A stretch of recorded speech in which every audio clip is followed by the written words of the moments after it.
Hi YouTube, hi RVers, RV Lady here. Now if you watch my channel at all, you know that I have a 1987 Suzuki Samurai as my tow vehicle.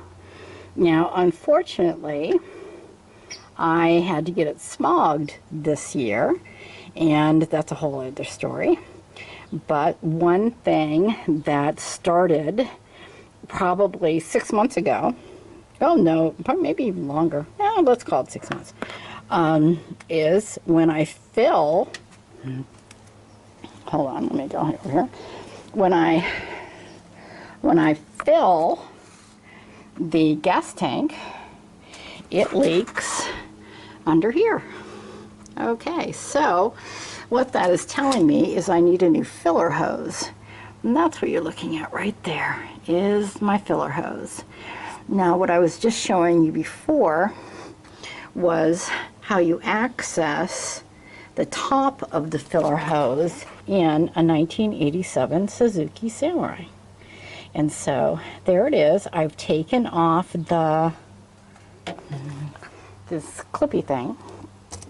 I'm not really technical, but what I discovered is that I could find nowhere on YouTube or on the internet that explained how to access the top of the filler hose. So I kind of started exploring. Now, in order for me to get to this point, I had to remove this plate.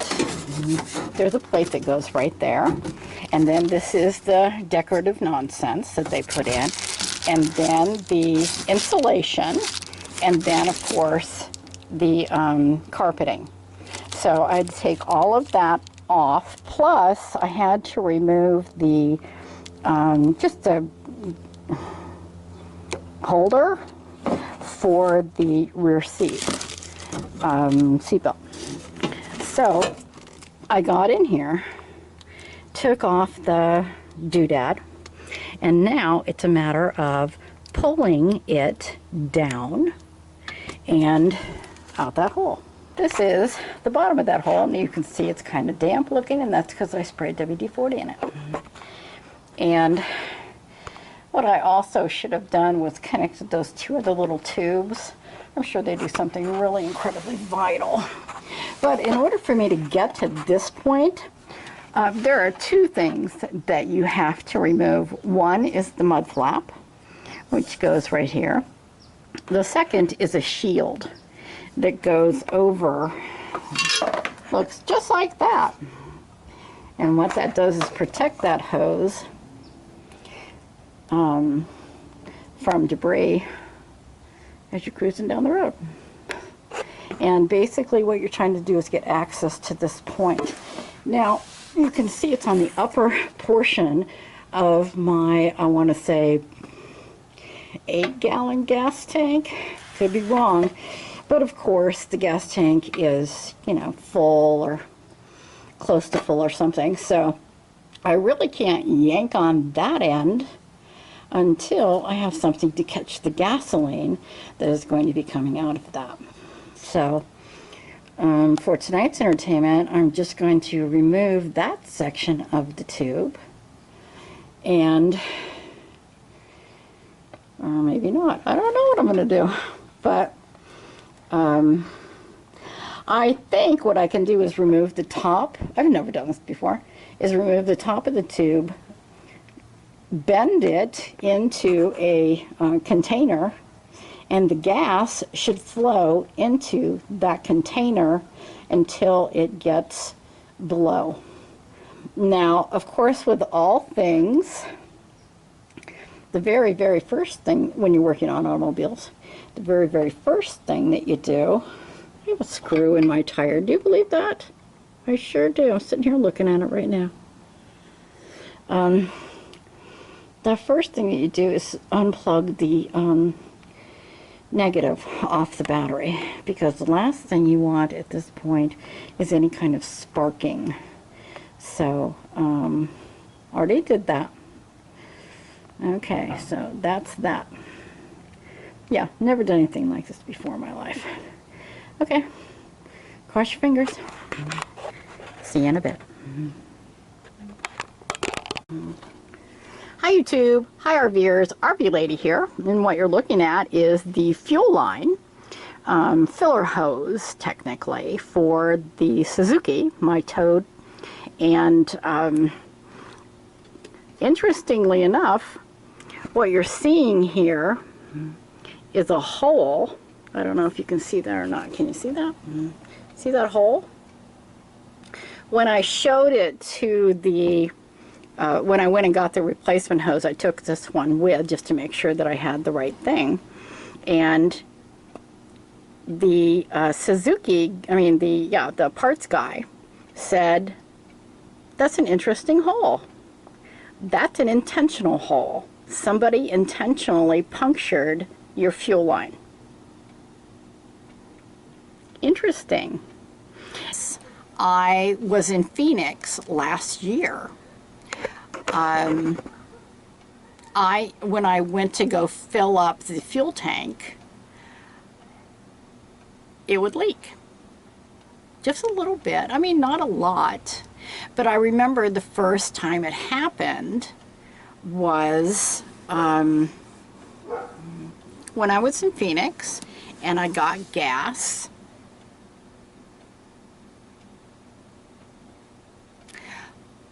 When I had the tires replaced at Discount Tire.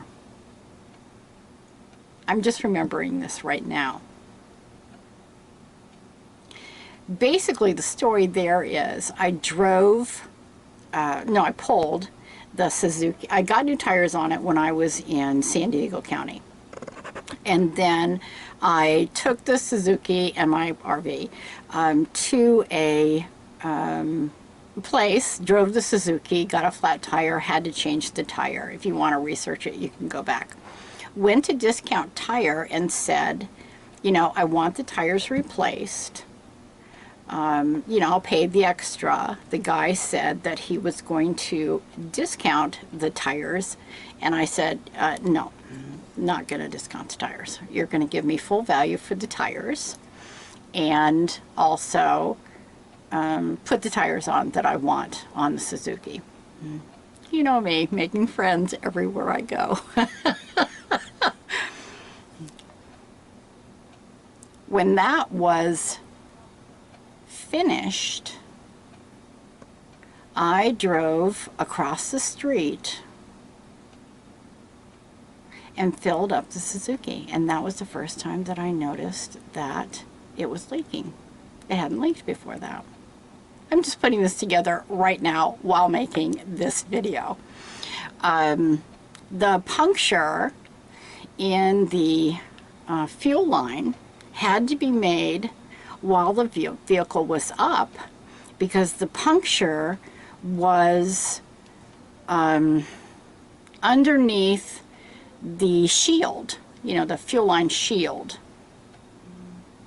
That's really interesting. Now, of course, I can't prove it, and, I've been getting tires at Discount Tire for years and years and years, and do I really think they did it? No, I don't. But I just think the coincidence is interesting.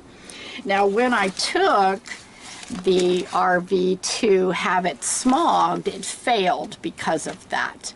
Not that gas was dripping out or anything. It only happens when I fill the tank. That is so fascinating. Anyway, when I took the Suzuki to have it smogged, it failed. And it failed because the fuel line, they put a gizmo in there. I have no idea really what they do. But long story short, there was a leak. And I knew exactly where that leak was, in the fuel line.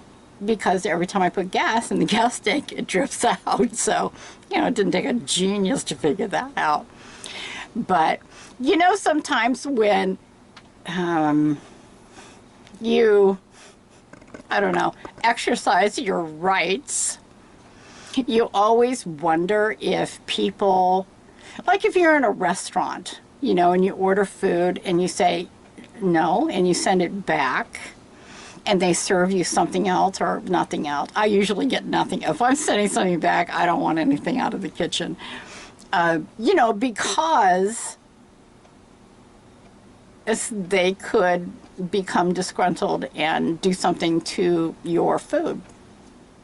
And so, you know, I'm just kind of wondering. I don't know. It's just, it's a coincidence that I'm not enjoying.